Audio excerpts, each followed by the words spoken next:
یہ 2800 ارب روپے جو کیپیسٹی چارجز کے ہیں، یہ پاکستانی قوم اپنی بجلی کے بلوں میں ادا کر رہی ہے، اپنی بنیادی ضرورت کی اشیاء میں جو سیلز ٹیکس لگا ہے اس میں ادا کر رہی ہے، اور یہ پیسے پاکستان کے تنخواہ دار طبقے کے لوگ ادا کر رہے ہیں۔ آپ کو پتا ہونا چاہیے 2018 میں تنخواہ دار طبقے نے 76 ارب روپے ٹیکس جمع کرایا تھا، انکم ٹیکس، اور 2023-24 میں اس طبقے نے 375 ارب روپے ٹیکس جمع کرایا ہے۔ یہ 450 پونے 500% اضافہ ہے تنخواہ دار طبقے کے ٹیکسز میں۔ اور جاگیردار طبقے نے کیا جمع کرایا ہے؟ وہ جاگیردار طبقہ، میں چھوٹے کسان کا تذکرہ نہیں کر رہا، میں زرداری صاحب جیسے جاگیرداروں کی بات کر رہا ہوں، میں سندھ حکومت میں بیٹھے ہوئے اس وقت جتنے لوگ ہیں ان وڈیروں کی بات کر رہا ہوں، پنجاب کے ان بڑے بڑے چودھریوں کی بات کر رہا ہوں کہ جو وہاں موجود ہیں، اور آپ دیکھیں پورے فیوڈل لارڈز ہیں جنوبی پنجاب میں، ان کی بات کر رہا ہوں، بڑے بڑے خانوں اور سرداروں کی بات کر رہا ہوں جن کے پاس ہزاروں ایکڑ، اور انہوں نے پورے سال میں 5 ارب روپے بھی پراپر طریقے سے جمع نہیں کرائے، تو ان پہ ٹیکس کیوں نہیں لگتا؟ آپ حیران ہوں گے،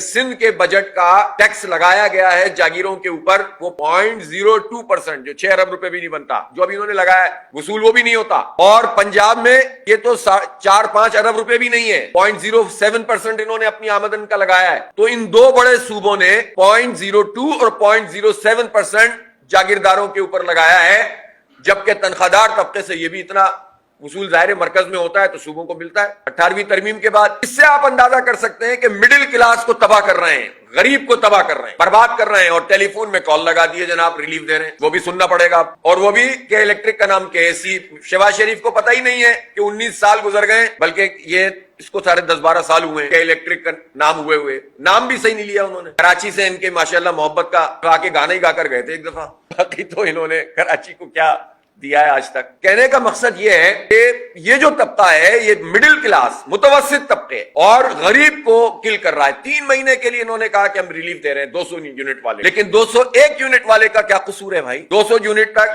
تقریباً 2,000 روپے کا بل بنتا ہے، جو انہوں نے بھی حساب بنایا ہوا ہے، تو ایک والے کا 8,500 روپے بنتا ہے۔ یہ جو ظالمانہ سلیب کا نظام ہے، آپ اس سے اندازہ لگائیے کہ سولر لوگوں نے لگائے ہوئے ہیں، اس سب کے باوجود بھی بے شمار بل ان کے آتے ہیں، تو یہ تباہی اور بربادی کا راستہ ہے پاکستان کے عوام کے لیے۔ 3 مہینے کا آپ کہتے ہیں ہم 200 یونٹ والے کو ریلیف دے رہے ہیں۔ پچھلی مرتبہ بھی جب ہڑتال ہوئی پورے پاکستان میں، لوگ نکل کر کھڑے ہوئے، تو انہوں نے کہا ہم 200 یونٹ والے کی قسطیں کر دیں گے۔ آپ کو پتا ہے IMF نے ان کو منع کر دیا، تو کیا پتا ہے کہ کل کو ان 200 یونٹ والوں کا بل بھی نومبر میں، دسمبر میں، اگست میں لگا کر بھیج دیں دوبارہ۔ حکومت کا کوئی بھروسہ نہیں ہے، اور پھر یہ تو کہہ دیں گے ہمیں تو IMF نے کہا تھا، ہم کیا کریں، ہم مجبور ہیں۔ IMF کے کہنے پہ یہ جاگیرداروں پہ ٹیکس نہیں لگائیں گے، اس کے لیے یہ اپنی عیاشیاں کم نہیں کریں گے۔ 25% انتظامی اخراجات میں اضافہ ہو گیا اس بجٹ میں، وہ کم نہیں ہوں گی۔ اور ظلم کا نظام یہ ہے کہ پراپرٹی کی منتقلی پر ٹیکس لگا رہے ہیں، لیکن اس سے ایگزمپٹ کس کو کر رہے ہیں، استثناء کس کو دے رہے ہیں؟ یہ استثناء حاصل ہے بیوروکریٹس اور فوجی بیوروکریٹس کو۔